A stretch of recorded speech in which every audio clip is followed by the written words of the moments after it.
The American factories are not built to the standards that they are in China because there are entire towns here dedicated to just one type of product. There's machines here dedicated to making certain products. America, at minimum, is decades behind on the technology and the skill to make most of the stuff. Okay, go back and watch that creator's entire video. Everything that she's saying lines up with my experiences, and I think that people outside of the industry really should know what we're going through right now. I spent the entire day talking to small business owners. Everyone's scared. Everyone's getting told they should just make their goods in the United States, and I want to tell you why that's not possible. So, for context, I've worked with overseas factories for pretty much my entire career, going on about 15 years now.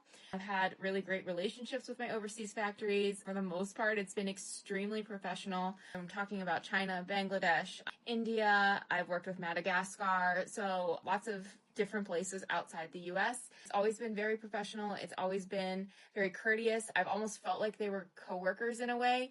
Sometimes they'll come to the States or they'll come to visit us in our office or a trade show. And it is like meeting your coworker for the first time. It's a very bizarre thing because you've been working with these people virtually for so long and you get to meet them for the first time. So, I mean, I don't know what their exact conditions are, but I can tell you we have a working relationship and they feel like coworkers and they feel like partners. However, when I decided that I wanted to start my own brand, a friend of mine from college, we really wanted to try to work in the United States. I had never had experience doing this, and I wanted to do the right thing, like everybody was saying. And me and my partner vetted factories here in New York so that we could visit them, handle QA in person, and just have better control over things, considering we were producing something that neither of us had produced before in our careers. So we ended up going with a factory here locally in New York City, and we ended up proceeding with the sample. So I will tell you, it was a lot more expensive than an overseas sample would cost, which I expected. However, the problem was that they could not hit the quality that the consumer is going to be expecting. So we got a sample in, and the plan was to have an overseas factory, have a factory in China, make the webbing for our strap for our handbag. They were not making any other part of the handbag, only the webbing, because our factory immediately was like, no, we don't have the capabilities for that. However, they ended up also making the entire bag. So we had two bags to compare. We had the United States bag from here in New York City, and then we had the overseas bag from China.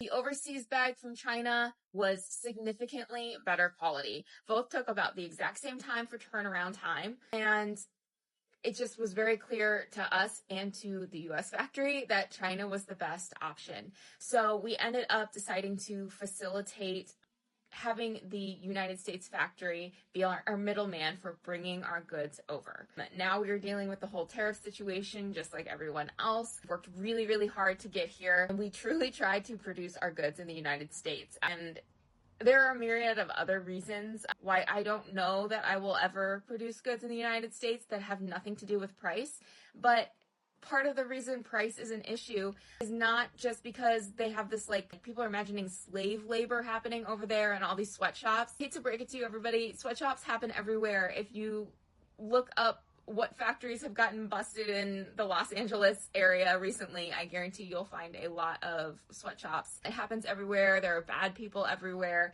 in Italy, in France, and everywhere. So it's not a China issue, it's an everywhere issue. And part of the reason that the China factories are able to make goods less expensive is because people have been trained and are super, super efficient at using the machinery. They have the cutting edge technology, and they've also just funneled money into building this part of their economy. It's just set up in the best way for this.